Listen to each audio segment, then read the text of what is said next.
वे बोले, हे तात, सब बात सत्य है, पर मैं राम जी की कृपा से ही राम विमुख को तो स्वप्न में भी सिद्धि नहीं मिलती। हे तात, मैं एक बात कहने से सकुचाता हूँ। बुद्धिमान लोग सर्वस्व जाता देखकर आधे की रक्षा के लिए आधा छोड़ दिया करते हैं। अतः तुम दोनों भाई भरत शत्रुघ्न वन को जाओ और लक्ष्मण सीता और श्री रामचंद्र जी को लौटा दिया जाए। ये सुंदर वचन सुनकर दोनों भाई हर्षित हो गए। उनके सारे अंग पर आनंद से परिपूर्ण हो गए। उनके मन प्रसन्न हो गए, शरीर में तेज सुशोभित हो जाता है, मानो राजा दशरथ जी जी उठे हों और श्री रामचंद्र जी राजा हो गए हों। अन्य लोगों को तो इसमें लाभ अधिक और हानि कम प्रतीत हुई, परंतु रानियों को दुख सुख समान ही थे। राम लक्ष्मण वन में रहे या भरत शत्रुघ्न, दोनों पुत्रों का वियोग तो रहेगा ही, यह समझकर वे सब रोने लगे। भरत जी कहने लगे, मुनि ने जो कहा वह करने में जगत भर के जीवों को उनकी इच्छित वस्तु देने का फल होगा। 14 वर्ष कोई अवधि नहीं, मैं जन्म भर वन में वास करूँगा। मेरे लिए इससे बढ़कर और कोई सुख नहीं है। मैं श्री रामचंद्र जी और सीता जी सहित सीता जी हृदय में जानने वाले हैं। श्री राम जी और सीता जी हृदय की जानने वाले हैं और आप सर्वज्ञ तथा सुजान हैं। यदि आप यह सत्य कह रहे हैं तो हे नाथ, आप अपने वचन को प्रमाण कीजिए, उनके अनुसार व्यवस्था कीजिए। भरत जी के वचन को सुनकर उनका प्रेम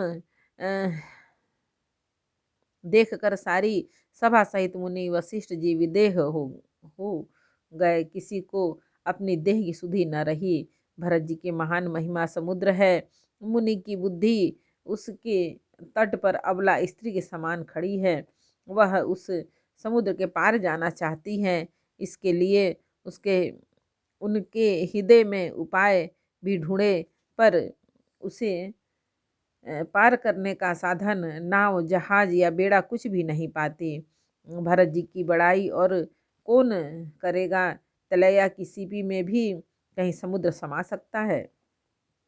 मुनि वशिष्ठ जी के अंतरात्मा को भरत जी बहुत अच्छे लगे और वे समाज सहित श्री रामचंद्र जी के पास आए और प्रभु श्री रामचंद्र जी को प्रणाम कर उत्तम आसन दिए। सब लोग मुनि की आज्ञा सुनकर बैठ गए। श्रेष्ठ मुनि देश काल और अवसर के अनुसार विचार करके वचन बोले, हे सर्वज्ञ, हे सुजान, हे धर्म नीति गुण और ज्ञान के भंडार राम, सुनिए। आप सबके हृदय के भीतर बसते हैं और सबके भले बुरे भाव को जानते हैं। जिसमें पूर्ववासियों का और माताओं का और भरत का हित हो, वही उपाय बतलाइए। आर्त और दुखी लोग कभी विचार कर नहीं कहते। जुआरी को अपना ही दाव सूझता है।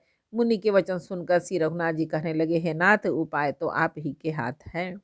आपका रुख रखने में और आपकी आज्ञा को सत्य कहकर प्रसन्नतापूर्वक पालन करने में ही सबका हित है। पहले तो मुझे जो आज्ञा हो मैं उसी शिक्षा को माथे पर चढ़ाकर करूं। फिर हे गोसाई, आप जिसको जैसा कहेंगे वह सब तरह से सेवा में लग जाएगा, आज्ञा पालन करेगा। मुनि वशिष्ठ जी कहने लगे, हे राम, तुमने सच कहा, पर भरत के प्रेम ने विचार को नहीं रहने दिया।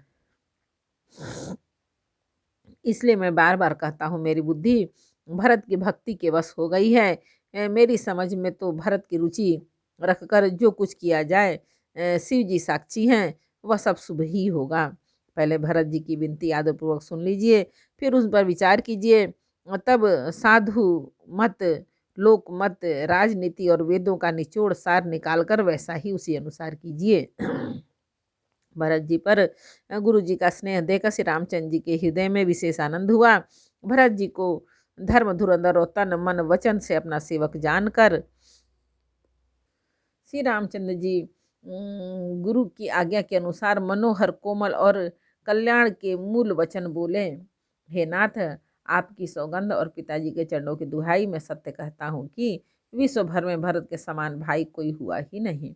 जो लोग गुरु के चरण कमलों के अनुरागी हैं, वे लोक में लौकिक दृष्टि से भी उन और वेद में परमार्थिक दृष्टि से भी बड़भागी होते हैं। फिर जिस पर आप गुरु का ऐसा स्नेह है, उस भरत के भाग्य को कौन कह सकता है। छोटा भाई जानकर भरत के मुंह पर उसकी बड़ाई करने में मेरी बुद्धि सकुचाती है। फिर भी मैं तो यही कहूँगा कि भरत जो कुछ कहे वही करने में भलाई है। ऐसा कहकर श्री रामचंद्र जी चुप हो गए।